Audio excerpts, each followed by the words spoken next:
모두 자리에서 일어나셔서 인재 찬양하심으로 주일 2부 예배를 하나님 앞에 드리도록 하겠습니다.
여호와는 말의 힘이 세다 하여 기뻐하지 아니하시며 사람의 다리가 억세다 하여 기뻐하지 아니하시고 여호와는 자기를 경외하는 자들과 그의 인자하심을 바라는 자들을 기뻐하시는도다. 아멘. 사랑과 은혜가 한이 없으신 하나님 감사를 드립니다. 한 주간의 삶 가운데에도 주님께서 지켜주시고 귀한 시간 주님 앞에 나와 주님께 예배할 수 있게 하여 주심을 감사드립니다. 이 예배를 통하여서 주님의 귀한 말씀을 듣고 우리의 마음을 주님과의 마음에 맞출 수 있는 귀한 시간이 되게 하여 주시옵소서. 감사드리며 예수님 이름으로 기도드렸습니다. 아멘. 다 함께 찬송가 25장으로 송영 찬양하겠습니다.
목소리로 하나님 앞에 참회 기도를 드리도록 하겠습니다. 함께 기도하겠습니다. 자비로우신 주님, 늘 주님의 뜻을 거역하고 육신의 길을 가던 저희들을 이 시간도 부르셔서 은혜의 품에 안아주시니 감사합니다. 지난 주간도 저희들은 주님의 은혜를 저버리고 세상 욕심과 육신의 정욕을 쫓아 살았습니다. 주님을 닮아 낮아지지 못하고 스스로 높아지고자 했고 이웃을 위해 희생하지 못하고 이기심의 노예가 되어 자기만 위해 살았습니다. 주님, 저희들을 용서하여 주시옵소서. 십자가 위에서 흘리신 주님의 보혈로 씻으시어 깨끗함을 주시옵소서. 이제는 주님 가신 고난의 길을 저희도 따라가겠사오니 저희들에게서 감당할 힘을 주시옵소서. 예수 그리스도의 이름으로 기도드립니다. 아멘.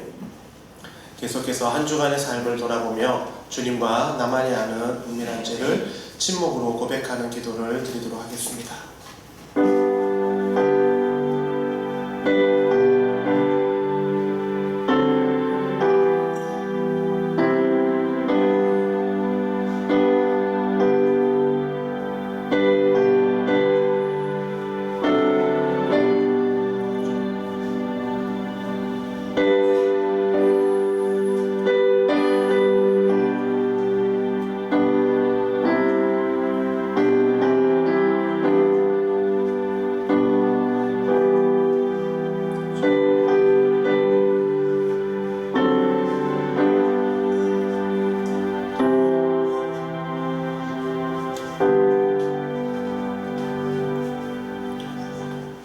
모든 사람이 죄를 범하였음에 하나님의 영광에 이르지 못하더니 그리스도 예수 안에 있는 속량으로 말미암아 하나님의 은혜로 값없이 의롭다 하심을 얻은 자 되었느니라.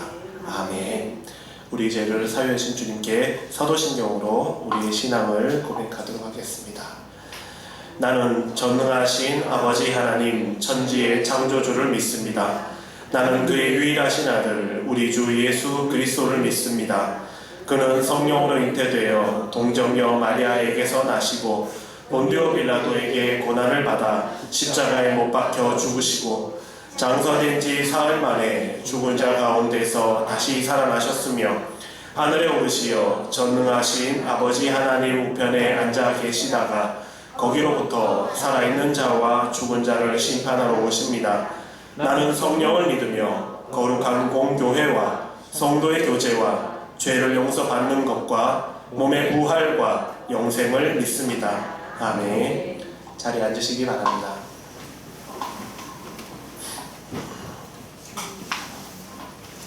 교동문 53번 시편 121편으로 함께 성시교도하겠습니다. 내가 산을 향하여 눈을 들리라. 나의 도움이 어디서 올까? 나의 도움은 천지를 지으신 여호와께로다. 여호와께서 너를 실족하지 아니하게 하시며 너를 지키시는 이가 졸지 아니하시리로다. 이스라엘을 지키시는 이는 졸지도 아니하시고 죽지도 아니하시리로다.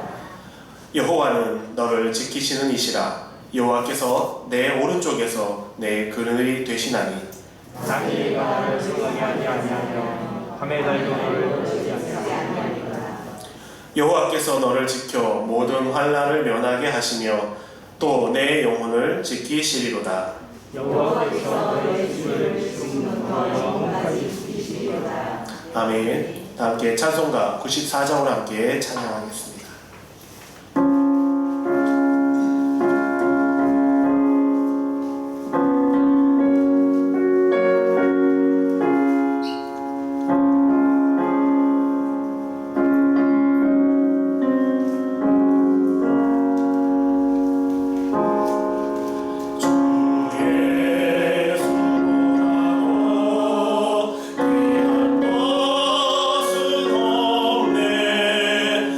이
위해서 하태수 집사님 나와서 기도해 주시겠습니다.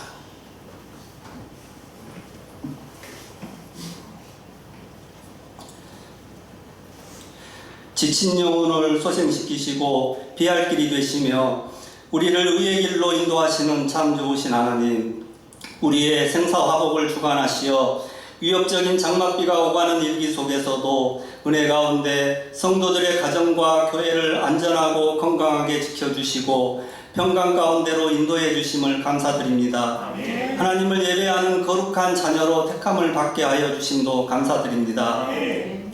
하지만 하나님, 과연 우리는 하루하루의 삶들 속에서 얼마나 하나님을 향한 감사함으로 깨어 있었는지 저희의 삶을 되돌아봅니다.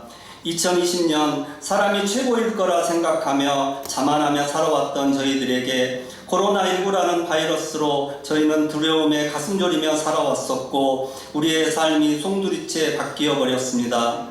예상치 못한 폭우와 긴 장마로 인하여서 국토가 흙탕물로 뒤덮여 버렸고 재방이 붕괴되고 많은 이재민들이 발생하는 가운데서도 아버지 앞에 꿇어 엎드려 회개하지 못하고 내 뜻대로 내 방법대로 살아왔습니다.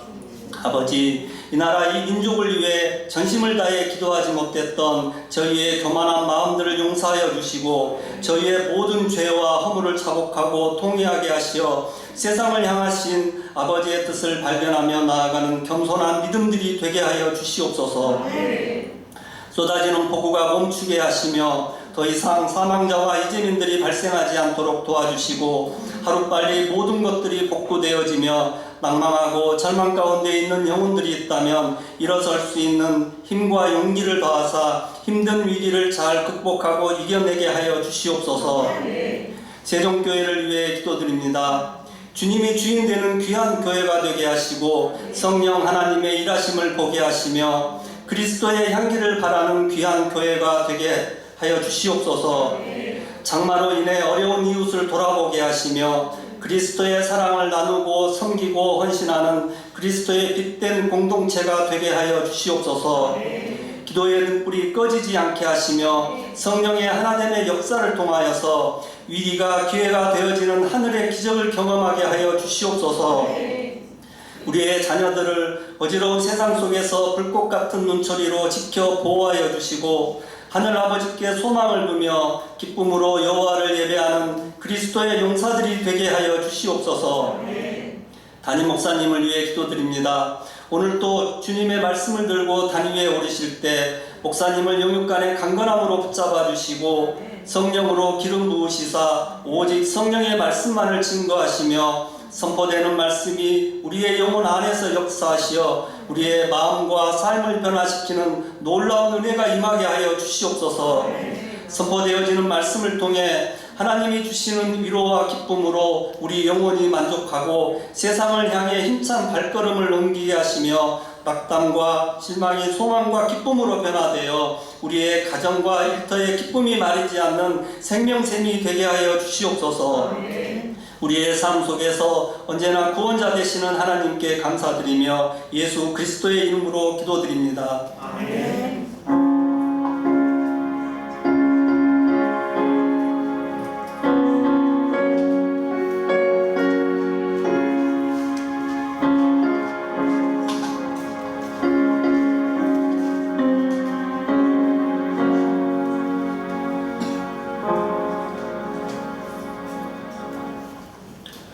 감사합니다.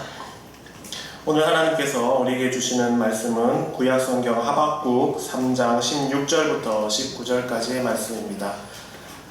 구약성경 하박국 3장 16절부터 19절까지의 말씀입니다. 제가 가진 성경은 구약성경 1305면에 있습니다.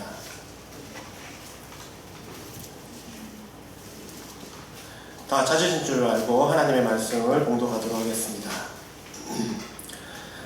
내가 들었으므로 내 창자가 흔들렸고 그 목소리로 말미암아 내 입술이 떨렸도다. 무리가 우리를 치러 올라오는 환난 날을 내가 기다림으로 썩이는 것이 내 뼈에 들어왔으며 내 몸은 내 처소에서 떨리는도다. 비록 무화과 나무가 무성하지 못하며 포도나무에 열매가 없으며 감람나무에 소출이 없으며 밭에 먹을 것이 없으며 우리의 양이 없으며 외양간에 소가 없을지라도 나는 여호와로 말미암아 즐거워하며 나의 구원의 하나님으로 말미암아 기뻐하리로다. 주 여호와는 나의 힘이시라. 나의 발을 사슴과 같게 하사 나를 나의 높은 곳으로 다니게 하시리로다. 이 노래는 지휘하는 사람을 위하여 내 수금에 맞춘 것이니라. 아멘. 이제 목사님 나오셔서 자녀를 위한 기도와 나의 힘이신 여호와라는 제목으로 하나님 말씀 선포해 주시겠습니다. 우리 자녀를 위한 기도 드리겠습니다. 어린이 여러분 그리고 청소년 여러분 자리에서 일어나서 기도하십시다. 자비로우신 아버지 하나님, 우리 귀한 자녀들 머리에 은총의 손길을 이 시간 얹어 주시기 원합니다. 이들을 하나님의 자녀로 삼아 주셨사오며 또 소중한 달란트를 주셨사오니 모두가 다 주 앞에서 10달란트를 남기는 어진 일꾼들이 되게 도와주시기를 원합니다. 세상에 물들지 않는 순결한 영혼들로 보존하여 주시고 가까운 주님의 나를 주르게 하는 믿음과 지혜를 허락하여 주시며 마귀의 공격을 능히 이겨낼 수 있는 힘을 이들에게 주시기 원합니다. 모세처럼 다윗처럼 그리고 바울처럼 이 민족의 자랑스러운 지도자들이 모두 되게 하시고 복음으로 온 세상을 정복하고 인류 역사를 새롭게 써가는 인재들이 되게 하여 주시옵소서. 예수 그리스도 이름으로 간절히 기도하옵나이다. 아멘. 자리에 앉으시기 바랍니다.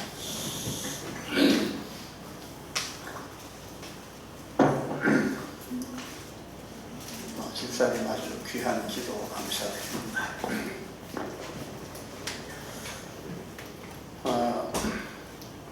하박국은 시대를 안고 고민하는 지성인의 표상입니다. 그는 남유다 말년 요시야 왕으로부터 여호야김 시대에 활동했던 선지자인데 조국이 강대국에게 아주 참하게 짓밟히는 망국의 치욕을 직접 경험했던 사람입니다. 그때 당시에 중동의 정세는 북쪽에는 바벨론이 아주 강하게 일어나고 있었고 남쪽에는 애굽이 그 북쪽의 바벨론과 더불어서 치열한 패권 경쟁을 벌이고 있는 그런 상태였습니다. 그런데 그 북쪽에 있는 바벨론과 남쪽에 있는 애굽 사이에 끼어있는 나라가 유다지요. 그래서 어느 세력이든지 일어나서 패권을 차지하려고 하면 먼저 유다를 공격해야 되는 것입니다.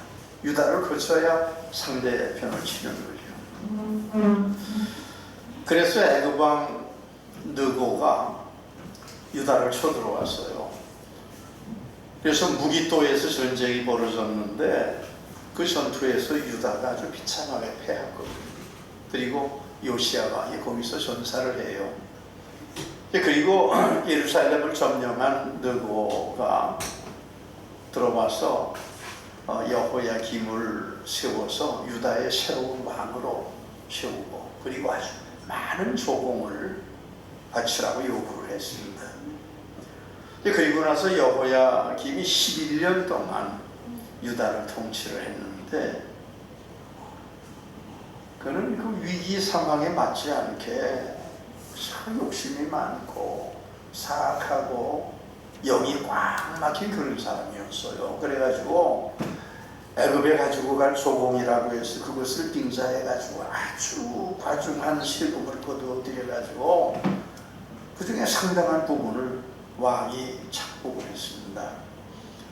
또 나라의 그 어려운 재정 상태를 고려하지 않고 아주 호사스러운 궁전을 지었고 또 자꾸 그렇게 나라가 돼가니까 그 하나님의 심판을 경고하는 선지자 우리야를 붙잡아가지고 아주 무참하게 죽였어요.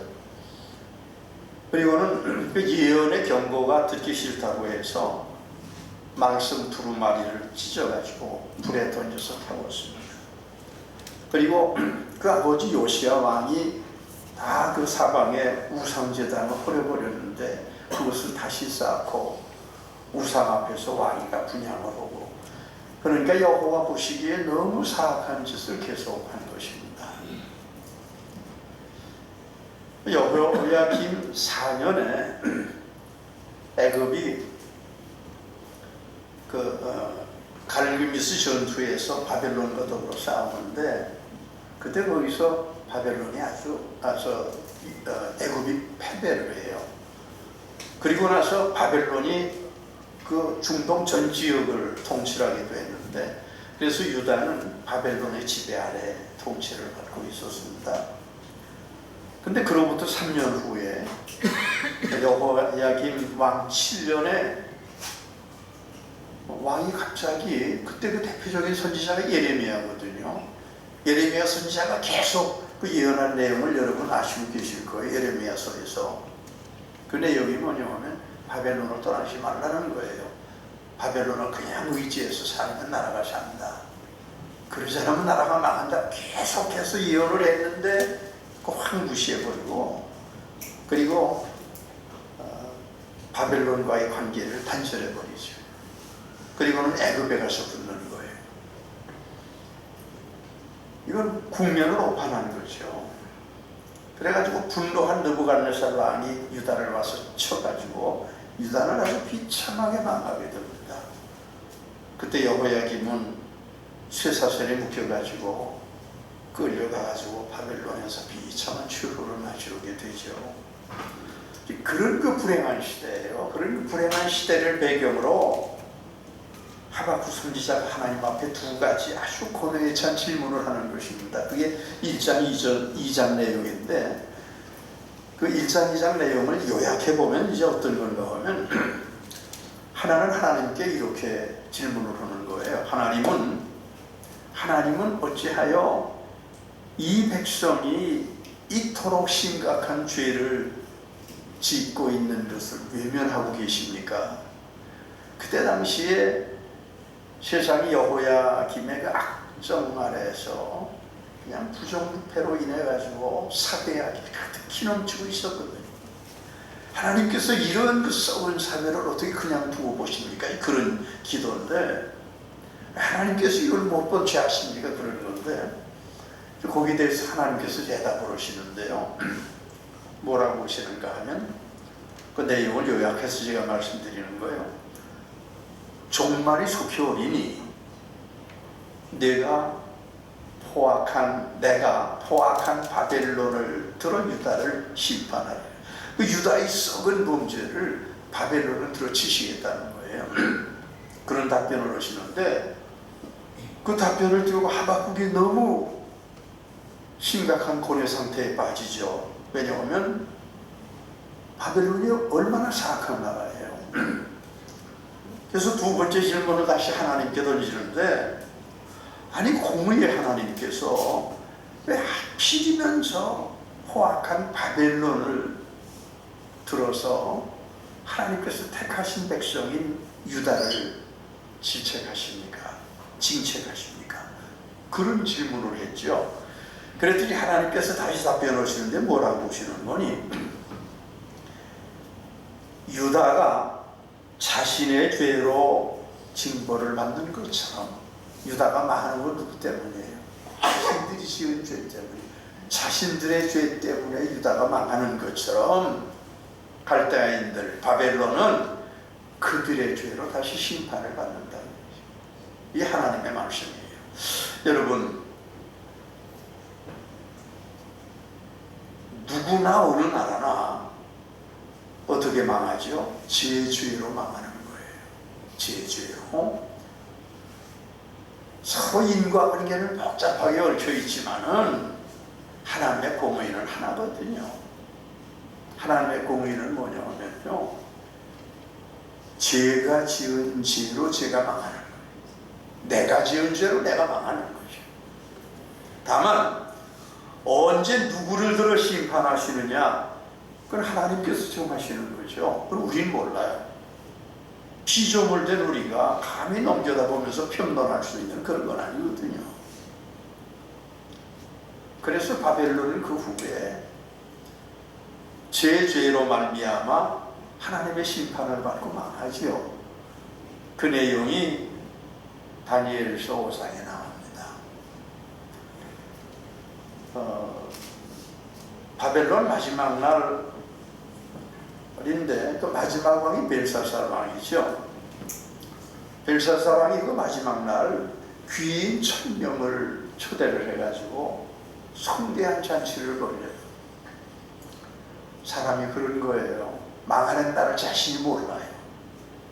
그날 망할 줄은 몰랐죠. 그러니 잔치를 벌였는데 그때 그는 아주 용서받지 못할 죄를 짓습니다. 그게 뭔가 보면요, 아주 사탄적인 오만이 속에서 뻗쳐가지고 여호와 하나님께 제사할 때 쓰던 성전 기명을 예루살렘에서 가지고 왔거든요. 금그릇들을. 그것을 가지고 와서 거기 술을 따라가지고 돌아가면서 마시는 거예요. 하나님을 모독하는 거죠. 신성 모독은 절대로 용서를 못 받습니다. 갑자기 왕궁 촛대 맞은편에 벽에 사람의 손가락이 나타나가지고 벽에 글씨를 쓰는데 뭐라고 써요? 메네 메네 되게 무바르신, 메네 메네 되게 무바르신. 무슨 말인가 하면 내 날이 다하고 내가 저울에 달려 부족함을 보였으니 내 나라를 나누어 메대와 바사에게 주리라. 메대와 바사에게.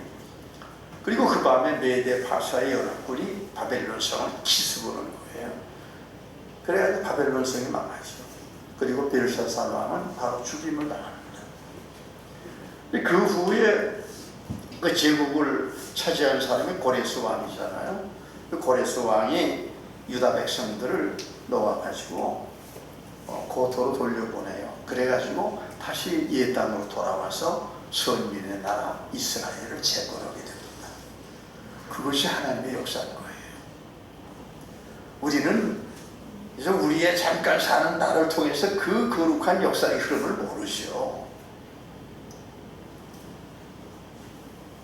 그분은 한 나라의 권세를 역사 위에 올려놓기도 하시고 내려놓기도 하시고요.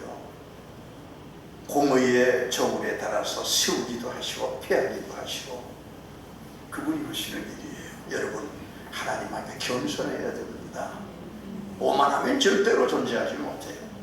하나님 앞에 겸손해야 되고 근면하고 정직해야 되고 그래야 보존되는 거예요, 나라가. 우리 한 개인도 같습니다. 우리 한 사람 한 사람을 향한 하나님의 섬세하고 자비로운 계획이 계시거든요.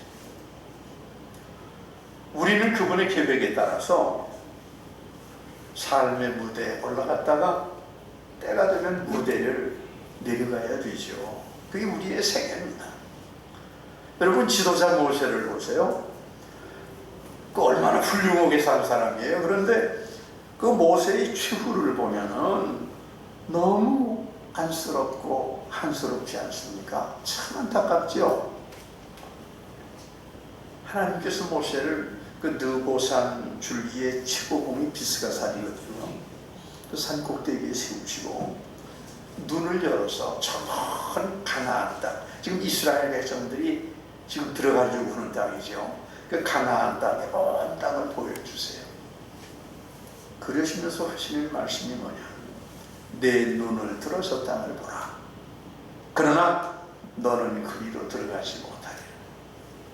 너는 그리로 들어가지 못하리라. 여러분, 모세는 평생 가나안 복지를 그리며 살아온 사람 아니에요? 애굽 왕실을 나온 그 이후로 80년 동안을 하루같이 가나안 꿈을 꾸며 산 사람이거든요. 그런데 신광야 무리바에서 하나님의 영광을 훼손하는 잘못을 저질렀죠. 그러면서 평생 소원이 무너져버려요. 목이 마르다가 막 성치를 백성들 앞에서 그만 화가 나가지고 지팡이로 반석을 2번 치면서 혈기를 부렸죠. 그것 때문에 그만 하나님께서 너는 가나안 땅에 들어갈 자격이 없다. 잘라버리신 겁니다. 그럼 보세요 여러분.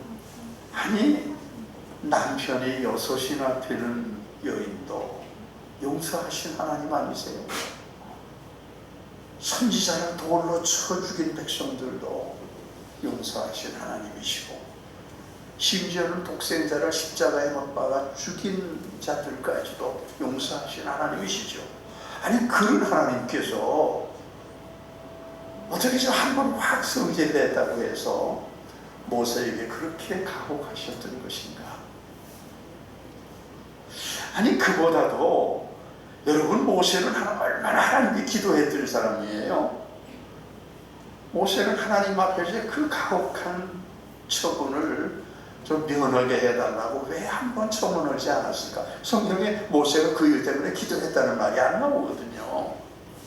여러분 모세는 하나님과 친구처럼 직접 대면해서 이야기하던 유일한 사람이거든요.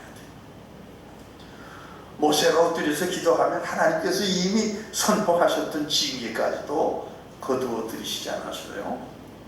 그런데 모세는 왜 그렇게 하나님의 심하신 말씀 앞에서도 가만히 조용하고 담담하게 한마디 불평도 없고 원망도 없이 그렇게 순종해야 됐던 것인가요?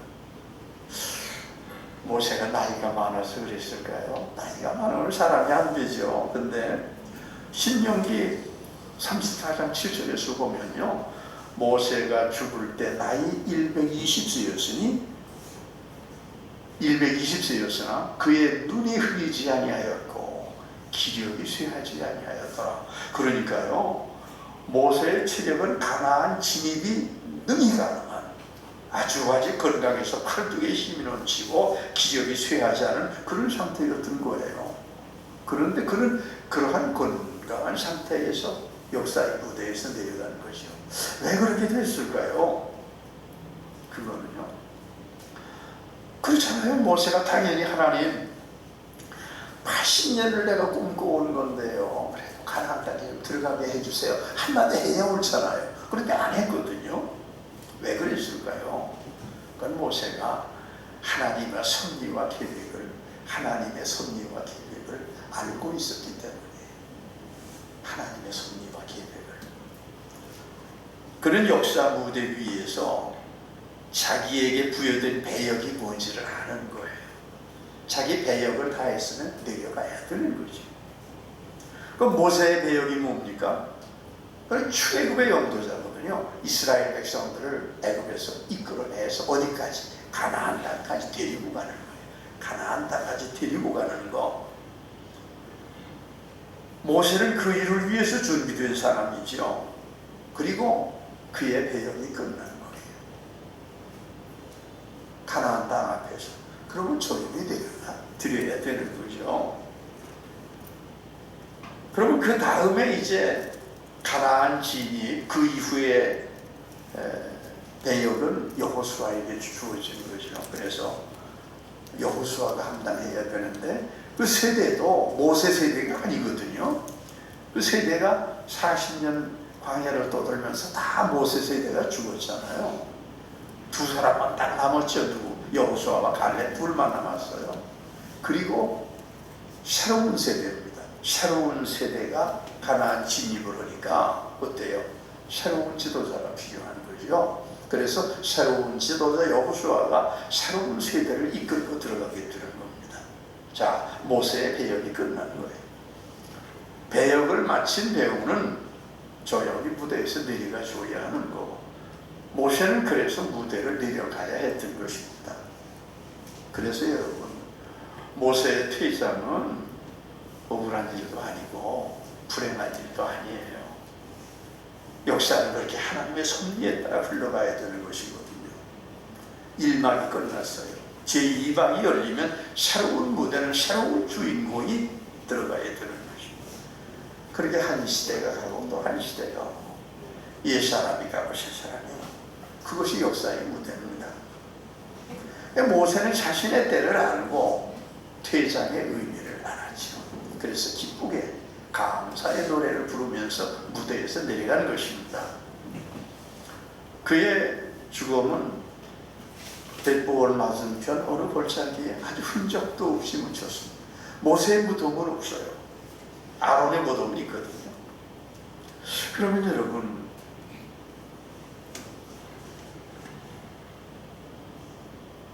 모세는 왜 그렇게 무덤의 흔적도 남기지 않고 사라졌을까요? 우리가 볼 때는 모세가 무대에서 이렇게 내려가 사라질 때에 연민의 정을 느끼지요. 그러나 여러분, 우리가 뭐 그럴 필요 없어요. 모세는 하나님 앞에서 큰 사명을 잘 감당했고, 그리고 잘 마친 아주 영광스러운 영웅이죠. 자기 때를 알고 자기 때에 헌신한 훌륭한 종입니다. 이걸 분별하지 못하면 하나님의 뜻을 거스르는 거고 역사에 문제가 생기는 거고, 그런 사람이 시대에 암초입니다. 그러면 이제 무대에서 내려간 모세의 뒷이야기가 신약 유다서 1장 9절에 아주 짤막하게 나와요. 그것밖에 없어요, 성경에. 거기 뭐라고 되어 있는가 하면, 천사장 미가엘이 모세의 시체에 관하여 마귀와 다투어 변론할 때에 감히 비방하는 판결을 내리지 못하고 다만 말하되 주께서 너를 꾸짖으시기를 원하노라 하였거늘. 무슨 얘기인가 하면, 모세의 죽음을 앞에 두고 천사장과 사탄이 다퉜다는 거예요. 왜 그랬을까요? 무리바 물가에서 하나님의 영광을 훼손한 사건, 아마 그거를 사탄이 들고 나왔겠죠.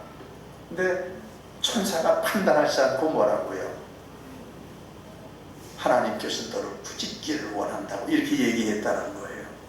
그 다른 얘기는 이제 유다서에서 봐야 될 일이고, 자, 어쨌든 그래서 모세는 천사장 미카엘이 아마 아무도 모르게 장사를 지냈을 거예요. 무덤에 묻었을 거예요. 그래서 모세의 무덤이 있으면 그 후에 이스라엘 백성들이 그 무덤을 얼마나 찾아갔겠어요. 그래서 백성들에게 숭배의 대상이 되는 것을 하나님께서 막으셨죠.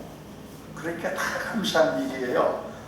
모세는 그렇게 어진적으로 살고 조용히 무대에서 내려가서 무덤조차 남기지 않고 조용히 사라진 것입니다. 그래서 모세는 가나안 땅을 바라보면서도 마지막까지 감사를 잃지 않은 거예요. 80년을 그렇게 하루같이 소망했던 땅인데도 그냥 바라보고 하나님 앞에 감사하고 그리고 자기 인생을 마쳤죠. 그게 모세의 진정한 승리예요. 진정한 승리는 하나님의 뜻과 섭리에 대한 아름다운 순종입니다. 믿으시면 아멘 하세요. 그래야 돼요.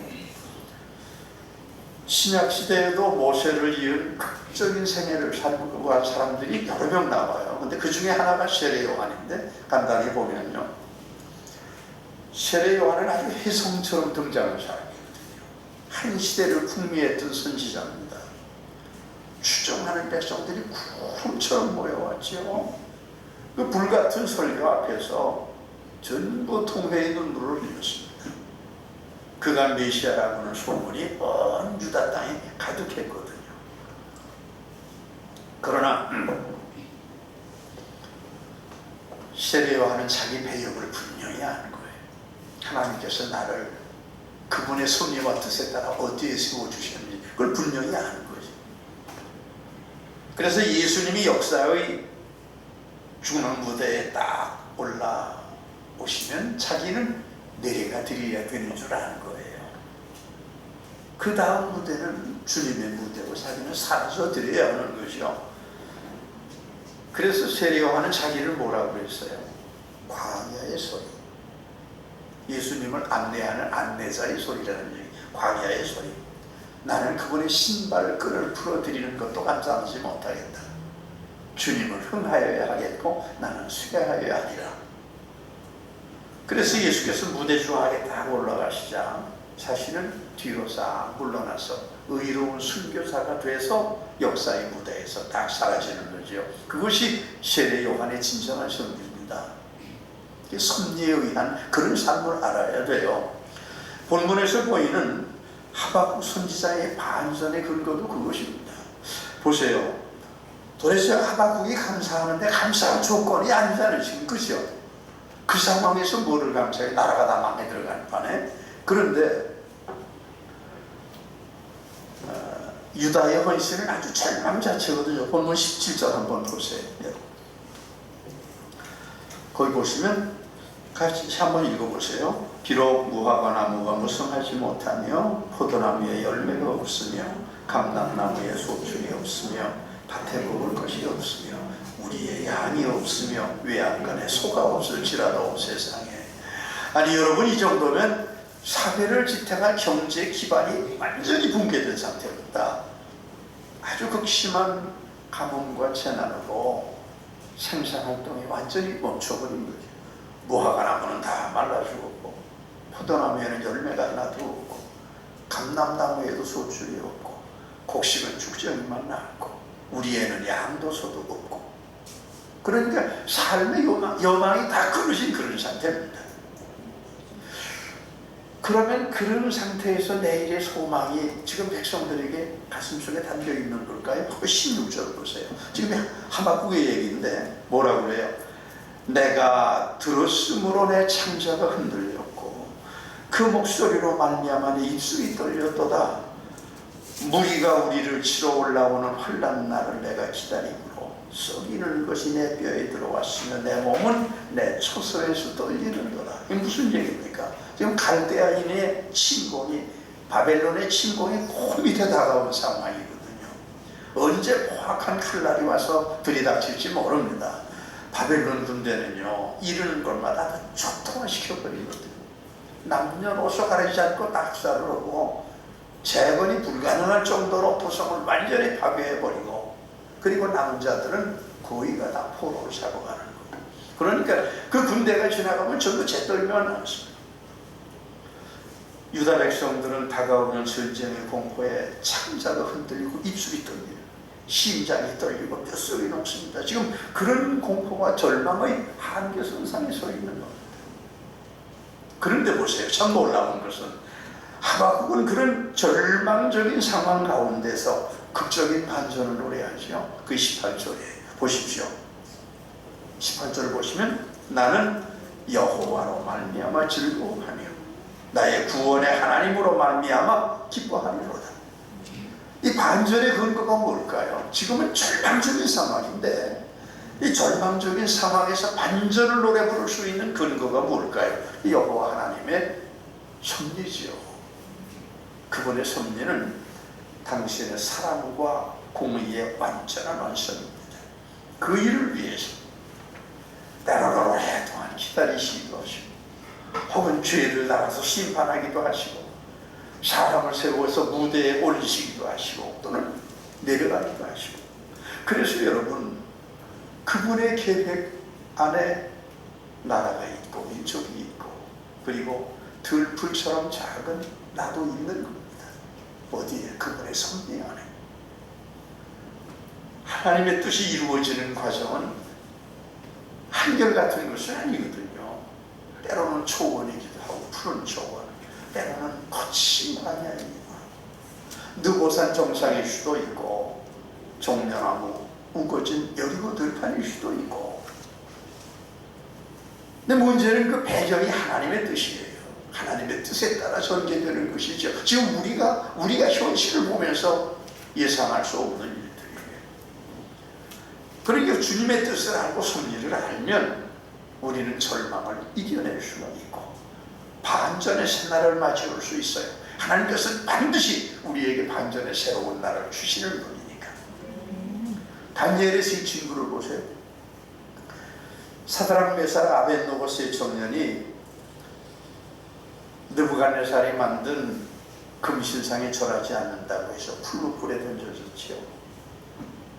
왕이 마지막으로 회의를 하니까 그 세 사람이 담담하게 대답을 하는데, 세번역 성경에서 한번 보면 이래 그때 내용이 굽어 살펴주십시오. 이 일을 두고서는 우리가 임금님께 대답할 필요가 없는 줄 압니다.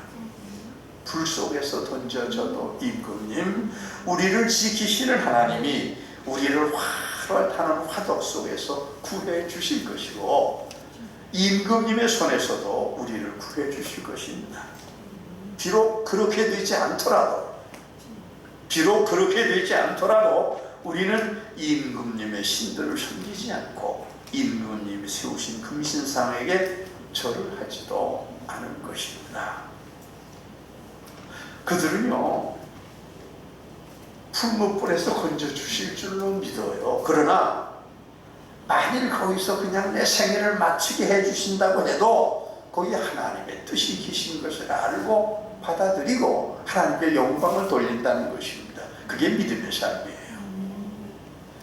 비록 그렇게 되지 않더라도 하는 이 믿음을 우리가 가져야 되는 거예요. 그래야 우리가 세상을 바로 이길 수가 있어요. 상황이 어디든 뜻 앞에서 순종과 충성을 잃지 않을 때 내일의 승리가 우리에게 기약되는 거죠. 지금 우리에게는 승리가 보이지 않는다고 해도 하나님께서 준비하신 승리가 반드시 보이지 않는 다음에 존재하고 있는 것입니다. 아시시의 프란시스코는, 그 성자 프란시스코는 나이 22살 됐을 때에 아주 절망적인 질병을 앓았어요. 그래서 1204년에 아주 중병을 앓다가 죽음의 환상을 보는 거예요. 자기 자신이 죽음을 보는 것이죠. 그리스의 작가인 니코스 카잔차스키가 성 프란시스코라는 책을 썼죠. 거기 보면 그 죽음에 직면한 혼수 상태에서 프란시스코는 이제 저의 남은 생애를 오직 주님을 위해서, 그리스도를 위해서 살고 갈 수 있는 마지막 기회로 제게 주세요. 그리고 막 하나님 앞에 외쳐 설교를 했는데, 그가 환상을 보고 놀란 것이 뭐냐면 자기에게 남아있는 삶이 지상에서 단 하루인 거예요. 단 하루. 단 하루밖에 남아있지 않다는 사실을 보고 절망감을 느끼고 막 외마디 비명을 지르면서 깨어났어요. 환상에서. 그런 깨어난 뒤에 아직은 내가 죽지 않았으니까 어떻게 해야 돼요?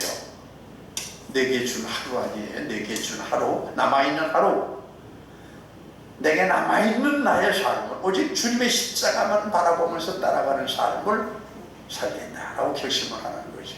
그것을 일일 일생이라고 해요. 일일 일생, 한일 날일, 한일 날생, 일일 일생.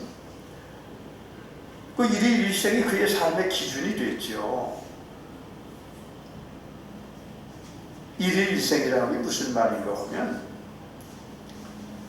나의 일생이 오늘 하루뿐이다, 그런 거예요. 일일 일생, 오늘 하루가 나의 인생의 전부다, 그런 거예요. 그런 뜻으로 사는 거. 여러분 그렇잖아요. 오늘 하루가 나의 생애의 전부다, 이렇게 알고 살면 여러분 어떻게 살겠어요? 그렇잖아요. 무언 어서럽게 세상 것, 육신에 속한 욕망에 따라 가지고 흔들리겠어요? 그렇죠? 오직 주님을 위해서. 그렇잖아요. 오직 주님을 위해서. 그는 평생을 그렇게 살 거고, 그래서 그는 위대한 승리자가 된 거죠. 담에색 도상에서 사도 바울도 주님을 만난 다음에 그렇게 살았어요. 일일 일생, 오늘 하루가 나의 생의 전부다. 벼락이 치는 들판에서 죽음의 공포를 경험한 마르틴 루터, 그 이후에는 오늘 하루가 나의 삶의 전부다, 이런 삶을 살고, 지금 하박국 선지자도 그런 깨우침에 이른 거예요. 그래가지고 극한의 고민과 절망 속에서 오히려 주님 앞에 감사하고 기쁨을 노래 부를 수 있었던 거죠. 나는 여호와로 말미암아 즐거워하며 나의 구원의 하나님으로 말미암아 기뻐하리로다. 이게 시인데 그 음악의 가사거든요. 저 3장이. 그 음악의 가사 답게 좀 고쳐보면 어떻게 될까요?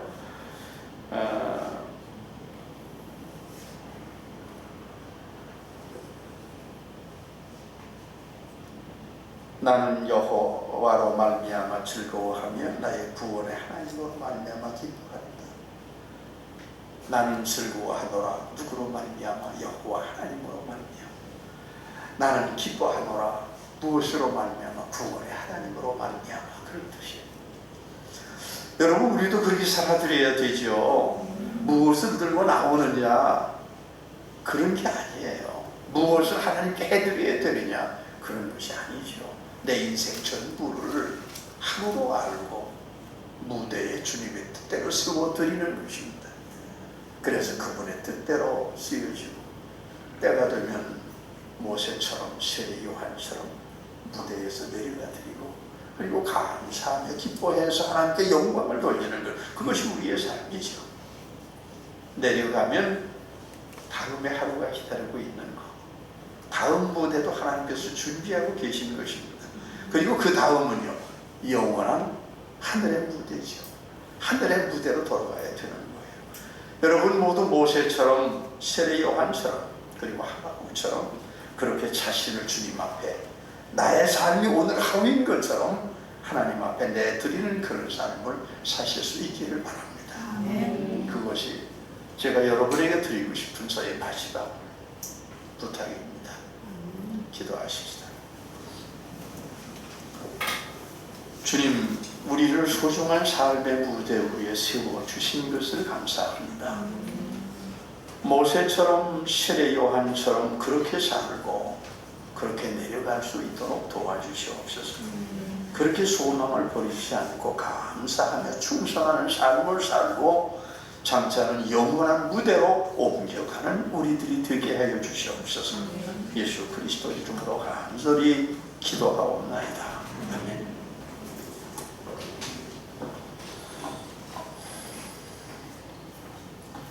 주신 말씀을 기억하면서 다 함께 찬송가 442장 함께 찬양하겠습니다.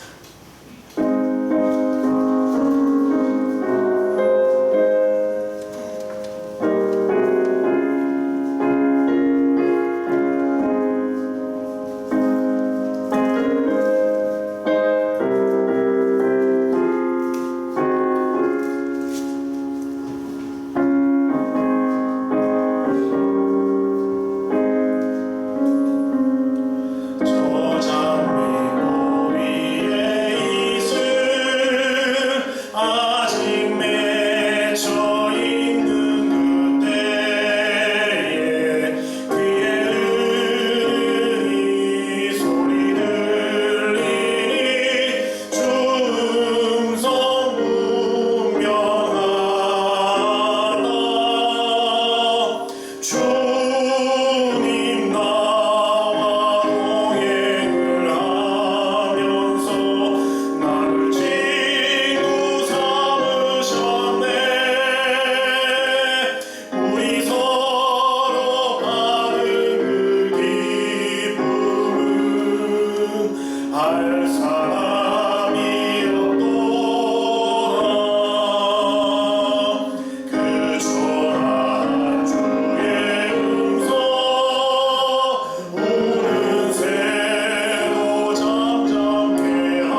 1절 찬양하시면서 하나님 앞에 준비한 예물을 드리도록 하겠습니다.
교회 소식 말씀드리겠습니다. 교회 소식은 주보를 참조해 주시기 바랍니다.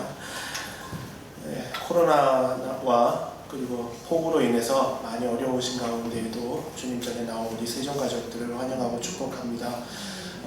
여러 가지 어려운 부분들이 많이 있겠지만 함께 기도로 오늘 집사님께서 기도하신 것처럼 함께 기도하고 통하여서 승리할 수 있는 저희들 되기를 간절히 바랍니다. 다음 주 주일 예배는 손준영 목사님께서 오셔서 설교를 해주십니다. 다음 주에 오셔서 이제 인사를 아마 하게 될 것 같고요. 다음 주부터 계속해서 보시지는 않고요. 23일 날 지금 심무하고 계시는 자양교회에서 사임을 하시고 24일경에 세종으로 이사를 오실 예정입니다. 그래서 우리 지금 교회에서 사택을 준비하고 있는 가운데 있고요. 그래서 아마 5일부터 새벽 기도부터는 손준영 목사님께서 맡아서 설교를 해주시고 교회를 해주실 것 같습니다. 그런데 계속해서 저희들 기도함으로 인해서 준비하고 마음의 준비하고 또 목사님 오심에 있어서 또 어려움이 없도록 그리고 여러 가지 여건들이 항상 이런 일을 앞두고 있으면 사탄이 많이 괴롭힙니다. 흔들어 놓고 그래서 저희가 더욱더 열심으로 기도할 분이 있는 것 같습니다.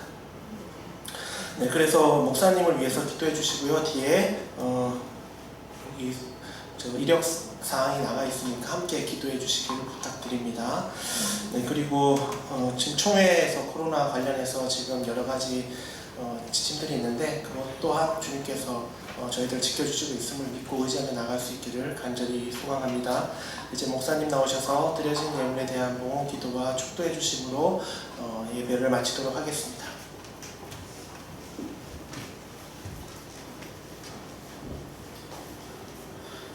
자비로우신 우리 아버지 하나님, 우리 주님 앞에 나와서 귀한 예배 함께 드리게 하시고 우리의 사랑과 정성을 담은 예물도 주님 앞에 드리게 하시니 것이 감사합니다. 주일원금 주님 받으셨사오니 영광 거두시고 주님 앞에 드린 귀한 손길들 다 붙잡아 하나하나 같이 계셔서 아름다운 승리와 은총이 넘치는 복된 한 주간 살도록 인도하여 주시기 원합니다. 감사 예물을 주님 앞에 드린 귀한 손길이 사오니 자비로우신 아버지 하나님, 감사하는 심령을 주님 참 귀히 여기시사 아름다운 은혜와 놀라우신 축복으로 동행하심을 감사하오며 더 큰 감사가 넘치고 더 아름다운 승리 가득한 삶이 되도록 주님 붙잡아 주시옵소서. 선교 헌금 주님 받으셨사오니 귀한 예물로 땅끝까지 복음화되는 놀라운 역사를 주께서 이루시고 아름다운 승리 가득한 세상을 세워가도록 도와주시옵소서. 그리고 보내는 선교사의 사명을 감당하는 손길 같이 하여 주셔서 그 삶의 은혜와 기쁨과 승리 가득하도록 도와주시기 원합니다. 11조 예물 주님 받으셨습니다. 이 예물로 이 드린 분들의 생애를 온전히 주께서 받아주시어서 그 삶의 승리가 하나님께 돌려보내는 영광이 가득한 삶이 될 수 있도록 도와주시고 남들의 머리가 되고 남들을 품에 안고 주님 앞으로 나오는 귀한 지도자의 귀한 삶을 살아 부족함이 없도록 그 생애를 축복하여 주시옵소서. 언제나 같이 계시고 귀한 주의 복으로 넘치게 하여 주시옵소서. 같이 계신 주께 감사하고 예수 그리스도 이름으로 간절히 기도하옵나이다. 아멘. 자리에서 일어서시기 바랍니다. 이제는 교회 머리 되시는 예수 그리스도의 은혜와 우리 아버지 하나님의 지극하신 사랑과 성령님의 강화, 감동, 역사 동행하심이 주님 앞에 나와 귀한 예배 드리고 돌아가는 세종 온 가족들의 삶의 그 가정의 그 일터에, 그리고 이 나라 이 민족 위에, 이 땅의 모든 교회 위에 이제로부터 영원까지 함께 계시기를 간절히 축원하옵나이다. 아멘.